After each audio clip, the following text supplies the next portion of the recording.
ജർമ്മനിയിലെ മ്യൂണിക്കിൽ എന്റെ 2ാം ദിവസത്തിന്റെ പ്രഭാതം. കസിൻ ബിനുവിന്റെ വീട്ടിലെ മുകൾ നിലയിലെ ജാലകത്തിലൂടെ പുറത്തെ കാഴ്ചകൾ കണ്ടിരിക്കുന്നു. പുട്സ്ബ്രൂൺ എന്ന പ്രദേശമാണിത്. കൃഷിയിടങ്ങൾ നിറഞ്ഞ മ്യൂണിക്കിന്റെ ഒരു പ്രാന്തപ്രദേശമാണ് പുട്സ്ബ്രൂൺ. രസകരമായ ഒരു സ്ഥലമാണ്. പെട്ടെന്ന് തന്നെ കുളിച്ചൊരുങ്ങണം. ഇവിടെയാണ് ഇന്നലെ രാത്രി ഞാൻ കിടന്നുറങ്ങിയത്. ദീർഘമായ ഒരു യാത്രയുണ്ട് ഇന്ന്. കുളിച്ച് റെഡിയാവുന്നതിനായി ടോയ്ലറ്റിൽ കയറി. പെട്ടെന്ന് തന്നെ കുളി കഴിഞ്ഞ് വസ്ത്രം മാറിയിറങ്ങി. സമയം കളയാതെ യാത്ര പുറപ്പെടണം. വീടിന്റെ ചുമരുകളിൽ അതിഗംഭീരമായ പെയിന്റിങ്ങുകൾ. ബിനു അടുത്ത കാലത്താണ് ഈ വീട് വാങ്ങിയത്. ഇതിന്റെ മുൻ ഉടമസ്ഥൻ സമ്മാനമായി നൽകിയ പെയിന്റിങ്ങുകളാണിത്. അതെല്ലാം അവിടെ തന്നെ സ്ഥാപിച്ചിരിക്കുകയാണ് ബിനു. ജർമ്മൻകാരുടെ കലാബോധം അപാരമാണ്. ഞാൻ ഏറ്റവും മുകൾ നിലയിൽ നിന്നും താഴേക്കിറങ്ങി. ബിനുവിന് 2 ആൺമക്കളാണ്. അവർ രാവിലെ കളികളിലാണ്. ബിനുവിന്റെ ഭാര്യയാവട്ടെ അടുക്കളയിൽ ബ്രേക്ക്ഫാസ്റ്റ് തയ്യാറാക്കുന്നതിന്റെ തിരക്കിലാണ്. സിനി. ഞായറാഴ്ചയായതിനാൽ സിനിക്കും സമയമുണ്ട്. അല്ലെങ്കിൽ രാവിലെ ജോലിക്ക് പോകേണ്ട തിരക്കുകളിലായിരിക്കും. ബ്രേക്ക്ഫാസ്റ്റിൽ എന്റെ അഭിരുചി അന്വേഷിച്ചു. നാടൻ വിഭവങ്ങളാണ് സിനി ഒരുക്കുന്നത്. ബിനുവും ഞാനും കൂടി ഇന്നൊരു ദീർഘയാത്രയ്ക്ക് ഒരുങ്ങുകയാണ്. അതിനു മുൻപ് വീടും പരിസരവും ഒന്ന് കാണുന്നതിനായി മുറ്റത്തേക്കിറങ്ങി. ഒരു പൂളും പുൽത്തകിടിയും ഉദ്യാനവുമുള്ള ജർമ്മൻ നിലവാരത്തിലുള്ള മനോഹരമായ വീട്. കുട്ടികൾക്ക് കളിക്കാനും നീന്താനുമെല്ലാം സൗകര്യമുള്ള തൊടി. അടുത്ത കാലത്ത് വാങ്ങിയതാണ്. നല്ല സൗകര്യങ്ങളുണ്ട്. പുട്സ്ബ്രൂൺ നല്ലൊരു പ്രദേശമാണ്.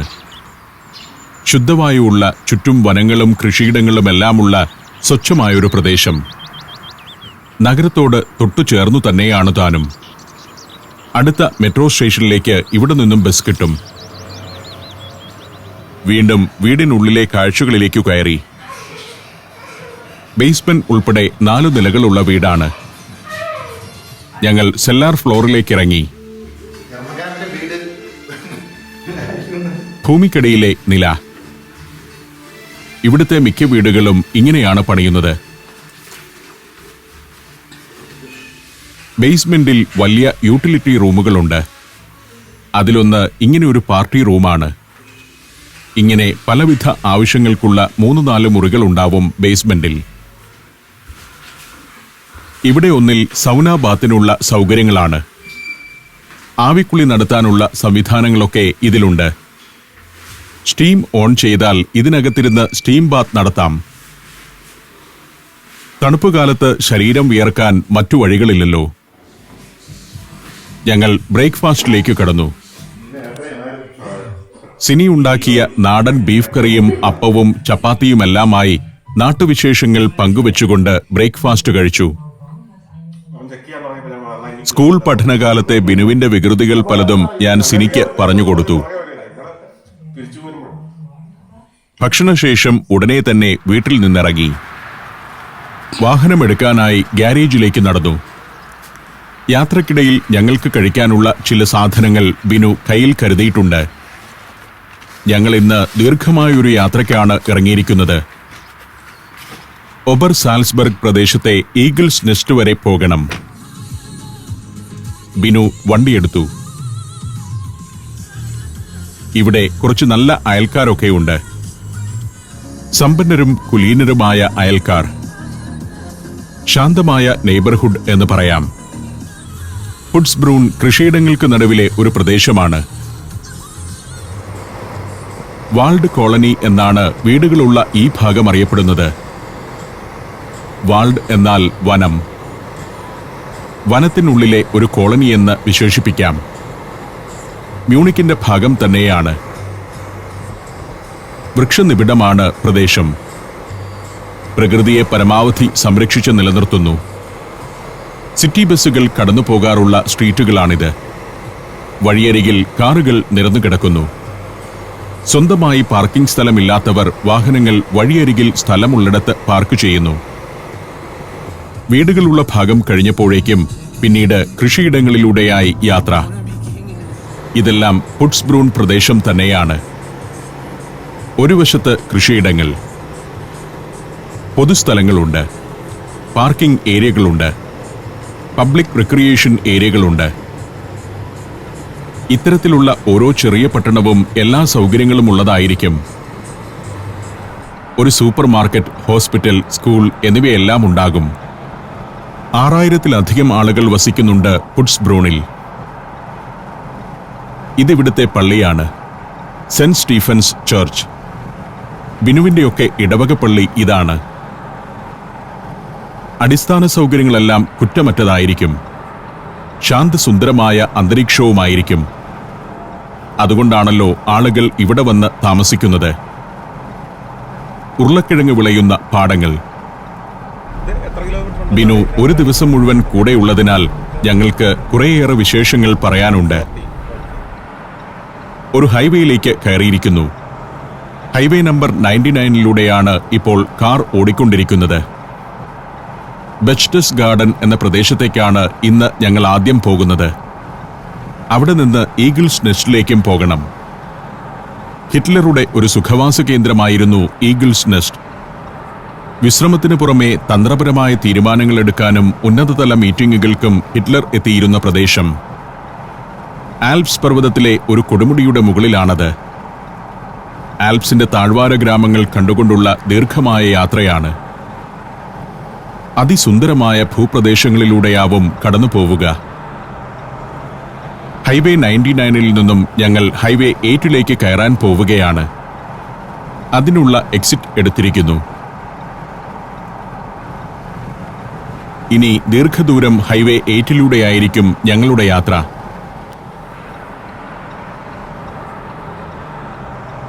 ഇവിടെ തലയ്ക്ക് മുകളിലൂടെ കടന്നുപോകുന്നതാണ് ഹൈവേ 99. ഞങ്ങൾ ഇതുവരെ യാത്ര ചെയ്തത് അതിലൂടെയാണ്.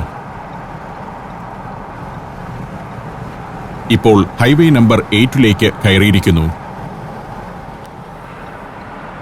ചോളവും ഉരുളക്കിഴങ്ങും കൃഷി ചെയ്യുന്ന വയലുകൾ. അതിന്റെ അതിരിൽ അങ്ങിങ്ങ് ഗ്രാമങ്ങളും കാണാം. ബവേറിയയുടെ സമതല പ്രദേശങ്ങളാണിത്. ധാരാളം കാർഷിക ഗ്രാമങ്ങളുള്ള സമതലം. ബവേറിയയുടെ സമ്പന്നമായ കൃഷിയിടങ്ങൾ. കാർഷിക പ്രദേശങ്ങളെ കൃഷിയിടങ്ങളായി തന്നെ ഇവർ സംരക്ഷിക്കുന്നു. യന്ത്രവൽകൃത കൃഷി നടക്കുന്ന പ്രദേശങ്ങളാണിത്. ഇക്കാണുന്നത് ഡാർച്ചിങ് എന്ന ഗ്രാമമാണ്. ഡാർച്ചിങ്ങിലെ സെന്റ് മൈക്കിൾസ് പള്ളിയും അതിന്റെ ഗോപുരവും അവിടെ കാണാം. അത്തരത്തിലുള്ള നിരവധി ഗ്രാമങ്ങൾ ഈ യാത്രക്കിടയിൽ കാണുന്നുണ്ട്. കുറച്ചുകൂടി ചെല്ലുന്നതോടെ മൂടൽമഞ്ഞ് കാഴ്ചകൾ മറയ്ക്കുന്നു. റോഡിലേക്കും കുന്നിൻ ചെരുവുകളിലേക്കുമെല്ലാം മൂടൽമഞ്ഞ് ഇറങ്ങിയിരിക്കുന്നു. ആൽപ്സിന്റെ താഴ്വാരത്തേക്കാണ് പോകുന്നത്. കാലാവസ്ഥ പ്രസന്നമാണെങ്കിലേ അവിടെ നിന്നും നല്ല ദൃശ്യങ്ങൾ ലഭിക്കൂ. ഈ കാണുന്ന മൂടൽമഞ്ഞ് എനിക്കൊരു ചെറിയ ആശങ്കയുണ്ടാക്കുന്നുണ്ട്. എന്നാൽ ബിനു പറയുന്നത് പ്രശ്നങ്ങളൊന്നും ഉണ്ടാവില്ല എന്നാണ്. ഉച്ചകഴിഞ്ഞ് മഴ പെയ്തേക്കാം. രാവിലെ കാലാവസ്ഥ പ്രസന്നമായിരിക്കും. ചില ചെറുപ്രദേശങ്ങളിൽ മാത്രം മൂടൽമഞ്ഞുണ്ടാകും. ഇവിടെ ചെറുവനപ്രദേശങ്ങളുണ്ട്. അതുകൊണ്ടാണ് ഇങ്ങനെ മൂടൽമഞ്ഞുള്ളത്. ബവേറിയൻ ആൽപ്സ് പ്രകൃതി സൗന്ദര്യത്തിന്റെ കാര്യത്തിൽ വളരെ പ്രശസ്തമാണ്. ജർമ്മനി പ്രദേശത്തെ ആൽപ്സ് ഭാഗങ്ങളാണത്. അതിന്റെ ചെരുവിലെ ഗ്രാമങ്ങൾ സ്വിസ് ഗ്രാമങ്ങൾ പോലെ സുന്ദരമാണ്. ഇപ്പോൾ മൂടൽമഞ്ഞാണെങ്കിലും ഇത്തരം രാജ്യങ്ങളിൽ കാലാവസ്ഥ വളരെ പെട്ടെന്ന് തന്നെ മാറുന്നതാണ് അനുഭവം. അരമണിക്കൂർ കഴിയുമ്പോൾ ഇതേ സ്ഥലത്ത് നല്ല വെയിൽ തെളിഞ്ഞേക്കാം. നമ്മുടെ നാട്ടിലേതുപോലെ ഒരേ കാലാവസ്ഥ കുറേ നേരത്തേക്ക് നിൽക്കില്ല. ഹൈവേ 8-ലെ 6-വരി പാതയിലൂടെ വാഹനങ്ങൾ ഇരമ്പിപ്പായുകയാണ്. ഇവിടെ വലതുവശത്ത് സീ ഹാമർ സീ എന്നൊരു തടാകവും മറ്റുമുണ്ട്. സീ എന്നതുകൊണ്ട് ഇവിടെ ഉദ്ദേശിക്കുന്നത് തടാകമെന്നാണ്. കടൽ എന്ന അർത്ഥത്തിലല്ല ആ വാക്ക് ഉപയോഗിക്കുന്നത്. ഇരുഭാഗത്തും വനമാണെന്ന് തോന്നുമെങ്കിലും അതിനുള്ളിൽ ധാരാളം ഗ്രാമങ്ങളുണ്ട്. ചെറുതും വലുതുമായ നിരവധി തടാകങ്ങളുണ്ട് ഈ മേഖലയിൽ. പുൽത്തകിടിയും മരക്കൂട്ടങ്ങളുമുള്ള പർവ്വതച്ചെരിവ്. എത്ര സുന്ദരമായാണ് ഗ്രാമങ്ങൾ ഒരുക്കി വച്ചിരിക്കുന്നത്. വിശാലമായ പുൽമേടുകൾ, അതിനു നടുവിൽ ഗോപുരത്തോടുകൂടിയ പള്ളി. വാഹനത്തിനു പിന്നിൽ ബോട്ടും കെട്ടിവലിച്ചു നീങ്ങുന്നു. നല്ല അടിസ്ഥാന സൗകര്യങ്ങൾ, സുന്ദരമായ ഗ്രാമങ്ങൾ. ഫാഫിംഗ് എന്ന ഗ്രാമത്തിലൂടെയാണ് ഇപ്പോൾ കടന്നു പോകുന്നത്. 35 ചതുരശ്ര കിലോമീറ്റർ വിസ്തൃതിയുള്ള ഗ്രാമമാണ് ഫാഫിംഗ്. ഒരു മുനിസിപ്പാലിറ്റി കൂടിയാണിത്. 4000 ജനം വസിക്കുന്ന പ്രദേശം. പുല്ല് കൃഷി ചെയ്ത് വളർത്തുകയാണിവിടെ. ഗംഭീരമായ ഫാം ഹൗസുകളും ചിലയിടത്തു കാണാം. Azerbaijan, Indonesia, Tajikistan, Peru. സഞ്ചാരം വോളിയം നമ്പർ 14. ഫുൾ HD-യിലുള്ള ഈ അപൂർവ ദൃശ്യയാത്രാ വിവരണ ശേഖരം സ്വന്തമാക്കാൻ 99544422 എന്ന നമ്പറിലേക്ക് സഞ്ചാരം എന്ന് SMS ചെയ്യൂ. ഇനി അങ്ങോട്ട് ഒറ്റപ്പെട്ട വീടുകൾ ധാരാളമുള്ള പ്രദേശങ്ങളാണ്. ഈ പ്രദേശം ഡെറ്റൻഡോർഫ് എന്നറിയപ്പെടുന്നു. സ്ഥിരവാസികളായി 150-ൽ താഴെ ആളുകൾ മാത്രമേ ഡെറ്റൻഡോർഫിലുള്ളൂ. വലിയ കൃഷിയിടങ്ങൾ ഇവിടെയും കാഴ്ചയാവുന്നു. തികച്ചും കാൽപ്പനിക ഭാവമാർന്നതാണ് ആൽപ്സിന്റെ ഓരോ ഗ്രാമവും. ചെറുഗ്രാമങ്ങളെ സംബന്ധിച്ചുള്ള രസകരമായ നാടോടി കഥകൾ വരെയുണ്ട് താനും. വനങ്ങളും അതിനിടയിലൂടെ ഒഴുകുന്ന അരുവികളും താഴ്വരകളുമെല്ലാമായി ഹൃദയഹാരിയായ പ്രദേശങ്ങൾ. പരമ്പരാഗതമായി കന്നുകാലി വളർത്തലാണ് ബവേറിയൻ ആൽപ്സിന്റെ ചെരുവിലുള്ളവരുടെ പ്രധാന ഉപജീവനമാർഗം. ബവേറിയയിൽ ഉൽപ്പാദിപ്പിക്കപ്പെടുന്ന പാലിൽ വലിയൊരു ശതമാനവും ആൽപ്സിന്റെ ചെരുവുകളിലെ ഗ്രാമങ്ങളിൽ നിന്നുള്ളതാണ്. കന്നുകാലി വളർത്തലുമായി ബന്ധപ്പെട്ട നിരവധി ആചാരങ്ങളും നാടോടി കഥകളുമെല്ലാം ഇവിടെയുണ്ട്. വേനലാവുന്നതോടെ താഴ്വാരങ്ങളിൽ നിന്നും പശുക്കളെ ആൽപ്സിന്റെ ഉയർന്ന ഭാഗങ്ങളിലേക്ക് കൊണ്ടുപോകുന്നു. പിന്നെ ഏതാനും മാസം അവ അവിടെയായിരിക്കും. മഞ്ഞുകാലം തുടങ്ങുന്നതോടെ പശുക്കളെ കൂട്ടത്തോടെ താഴ്വാരത്തേക്ക് കൊണ്ടുവരും. അപ്പോഴേക്കും താഴ്വാരത്തെ പുൽമേടുകളിൽ വളർത്തിയ പുല്ല് വെട്ടിയൊരുക്കി കർഷകർ അവയ്ക്കു വേണ്ടി കളപ്പുരകളിൽ സംഭരിച്ചു വച്ചിരിക്കും. ശൈത്യകാലത്ത് പശുക്കൾ വലിയ തൊഴുത്തുകൾക്കുള്ളിലാണ് കഴിഞ്ഞുകൂടുക. ഈ സമയം വെട്ടി സംഭരിച്ച പുല്ലായിരിക്കും അവയുടെ പ്രധാന ഭക്ഷണം. ഇവിടുത്തെ ഫാം ഹൗസുകളിൽ ടൂറിസ്റ്റുകൾ വന്ന് താമസിക്കാറുണ്ട്. ഡയറി ഫാമുകളുടെ പ്രവൃത്തിയിൽ അവർ പങ്കാളികളാവുകയും ചെയ്യുന്നു. ഇപ്പോൾ ഫ്രാൻസ്ഡോർഫ് എന്ന പ്രദേശത്തുകൂടിയാണ് കടന്നുപോകുന്നത്. ഫ്രാൻസ്ഡോർഫ് മുനിസിപ്പാലിറ്റിയിൽ തന്നെ 20-ലേറെ ചെറുഗ്രാമങ്ങളുണ്ട്. 150-ൽ താഴെ മാത്രമായിരിക്കും പല ഗ്രാമങ്ങളിലെയും ജനസംഖ്യ. അതിസുന്ദരമായ പ്രദേശങ്ങളാണ്. വലിയൊരു ഉദ്യാനത്തിനകത്തുകൂടി സഞ്ചരിക്കുന്നത് പോലെയുണ്ട്. എല്ലാ ഗ്രാമത്തിന്റെയും മധ്യത്തിൽ ഒരു പള്ളിയുണ്ടാകും. ഇപ്പോൾ കാർ ബെർണൌ പ്രദേശത്തേക്ക് എത്തിയിരിക്കുന്നു. അങ്ങകലെ ഒരു ജലാശയം കാണാം. കിംസി എന്നറിയപ്പെടുന്ന തടാകമാണ്. കിംസി ഈ മേഖലയിലെ പ്രധാനപ്പെട്ടൊരു ടൂറിസ്റ്റ് ആകർഷണമാണ്. ബെർണൌ പട്ടണത്തിൽ വണ്ടി നിർത്തുമ്പോൾ സൈക്ലിംഗുകാരുടെ ഒരു വലിയ സംഘം കടന്നുപോകുന്നത് കാണാം. കിംസിയുടെ സമീപ പട്ടണമായതുകൊണ്ട് തന്നെ ബെർണൌവിൽ ധാരാളം ടൂറിസ്റ്റുകൾ എത്തുന്നുണ്ട്. ബോട്ടിംഗ് ഉൾപ്പെടെ പല ആക്ടിവിറ്റികളും കിംസിയിൽ നടക്കുന്നു. 3 ദ്വീപുകളുമുണ്ട് ആ തടാകത്തിൽ. ദ്വീപ് സന്ദർശിക്കുന്നതെല്ലാം ടൂറിസ്റ്റ് ആക്ടിവിറ്റികളിൽ പെടുന്നു. ബവേറിയക്കാർക്ക് കടലില്ല. അതുകൊണ്ട് തന്നെ അവർ കിംസിയുടെ തീരത്തേക്കാണ് വേനൽക്കാലത്ത് ഉല്ലാസത്തിനായി എത്തുക. ബവേറിയൻ കടൽ എന്നൊരു വിശേഷണം തന്നെയുണ്ട് കിംസിക്ക്. ടൂറിസ്റ്റുകൾക്കായി വലിയ ഹോട്ടലുകളും റിസോർട്ടുകളും കിംസിയുടെ തീരത്ത് ഒരുക്കിയിട്ടുണ്ട്. തടാക പരിസരത്തെ സുന്ദരമായ ഗ്രാമങ്ങളിലുള്ള ഹോം സ്റ്റേകളിലും ടൂറിസ്റ്റുകൾക്ക് താമസിക്കാം. ഇപ്പോൾ കിംസിയുടെ സമീപത്തുകൂടിയാണ് യാത്ര. പശുക്കൾ പുൽമേടുകളിൽ മേഞ്ഞു നടക്കുന്നു. കിംസി മൂസ് എന്ന പ്രദേശം പിന്നിട്ടാണ് പോകുന്നത്. ഒരു രാജ്യം ആകെ തന്നെ ഒരു റിസോർട്ടാക്കി മാറ്റിയതുപോലെയുണ്ട്. ചിലയിടത്ത് നോക്കത്താ ദൂരം പുൽമേടുകളാണ്. അതിനപ്പുറം മരക്കൂട്ടങ്ങളും ദൂരെ മലകളും കാണാം. ആൽപ്സ് പർവ്വതനിര. പലയിടത്തും ഞങ്ങൾ ആൽപ്സിന്റെ ചെരുവിലെ കുന്നുകളിലൂടെയും താഴ്വരകളിലൂടെയുമാണ് കടന്നുപോകുന്നത്. ഏതു ഗ്രാമത്തിലുമുണ്ട് ഒരു പള്ളി. ഗ്രാമത്തിലെ ഏറ്റവും ഉയരമുള്ള നിർമ്മിതി പള്ളിയുടെ ഗോപുരമായിരിക്കും. രണ്ടാം ലോകമഹായുദ്ധകാലത്ത് ഉണ്ടായിരുന്നത്ര ജനസംഖ്യ ഇവിടെ പല ഗ്രാമങ്ങളിലും ഇപ്പോഴില്ല. എങ്കിലും പരമ്പരാഗതമായുള്ള തങ്ങളുടെ കാർഷിക സംസ്കൃതിയിൽ പുലരുന്ന എത്രയോ കുടുംബങ്ങൾ ഇവിടെയുണ്ട്. കുന്നും മലകളും ഇറങ്ങിയും കയറിയുമാണ് പോകുന്നതെങ്കിലും പാത അതിഗംഭീരമാണ്. മുകളിലേക്ക് ചെല്ലും തോറും കാണുന്ന ഗ്രാമങ്ങളുടെ വലിപ്പം കുറഞ്ഞുവരും.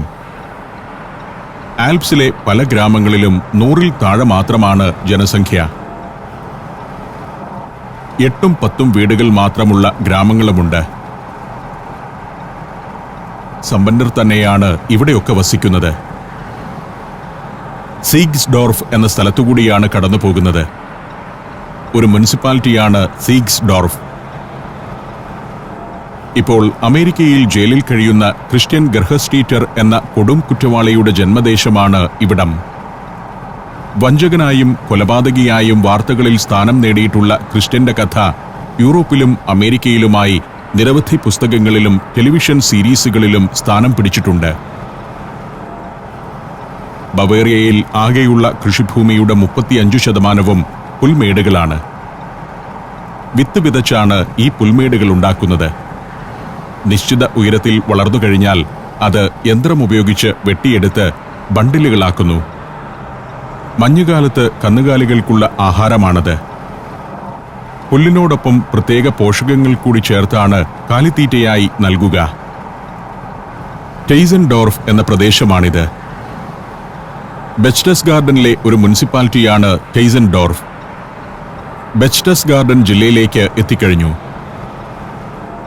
താരതമ്യേന ജനസംഖ്യ കൂടുതലുള്ളൊരു മുനിസിപ്പാലിറ്റിയാണിത്. 85 ചതുരശ്ര കിലോമീറ്റർ വിസ്തൃതിയുള്ള മുനിസിപ്പാലിറ്റി.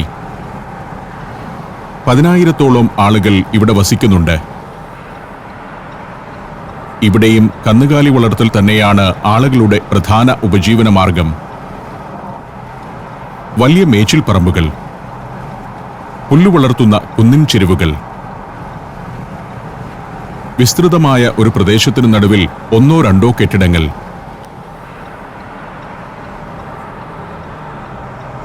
അഡോൾഫ് ഹിറ്റ്ലർക്ക് വലിയ പ്രിയമുള്ള പ്രദേശങ്ങളായിരുന്നു ഇതൊക്കെ. ഇതിന് സമാനമായ ഭൂപ്രകൃതിയുള്ള ആൽപ്സിന്റെ താഴ്വാരത്തെ ഓസ്ട്രിയൻ ഗ്രാമങ്ങളിലായിരുന്നു ഹിറ്റ്ലറുടെ ബാല്യകാലം. അതുകൊണ്ട് തന്നെ ഇത് ഏറ്റവും സുന്ദരമായ പ്രദേശമാണെന്ന് ഹിറ്റ്ലറും അഭിമാനിച്ചിരുന്നു.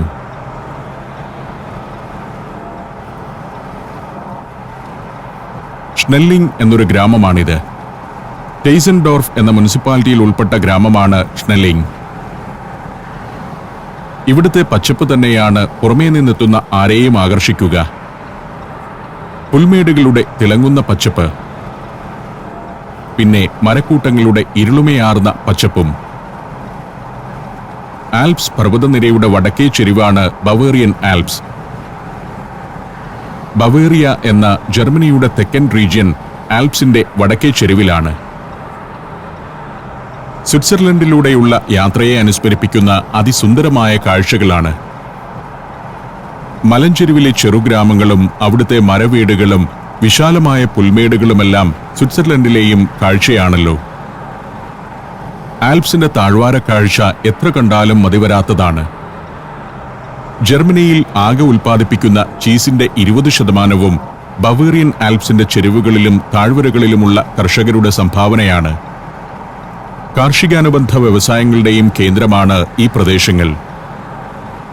ഒരു രാജ്യം മുഴുവനായും ലാൻഡ്സ്കേപ്പ് ചെയ്ത് റിസോർട്ട് പോലെ ഒരുക്കിയിരിക്കുന്നു. വേലിക്കെട്ടുകളും മതിലുകളുമില്ല. മലഞ്ചെരുവിൽ തുറന്നങ്ങനെ കിടക്കുന്ന സുന്ദരൻ ഗ്രാമങ്ങൾ. ജനസംഖ്യ കുറവാണെന്നതാണ് ഈ വൃത്തിയുടെയും ഭംഗിയുടെയും ഒരു കാരണം. 2 കൂടി കഴിഞ്ഞാണ് ഞാൻ ഇവിടെ വന്നിരുന്നതെങ്കിൽ ഈ മരങ്ങളൊന്നും ഇങ്ങനെയായിരിക്കില്ല കാണുന്നത്. ഇലകളെല്ലാം പഴുത്ത് നിൽക്കുകയാവും. മഞ്ഞയും ചുവപ്പും ഓറഞ്ചും സ്വർണ്ണ നിറവുമുള്ള ഇലകൾ. ഞാൻ അല്പം നേരത്തെ എത്തിയതുകൊണ്ട് അങ്ങനെയൊരു കാഴ്ച ലഭിക്കുന്നില്ല. എങ്കിലും ഹരിതാഭ കൊണ്ട് സുന്ദരമായ കാഴ്ചകളിലൂടെ യാത്ര തുടർന്നു.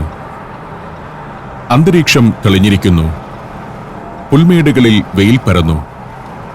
ബവേറിയൻ ആൽപ്സിന്റെ ചെരുവുകളിലെ മനോഹരമായ ഗ്രാമങ്ങളുടെ കാഴ്ചകൾ.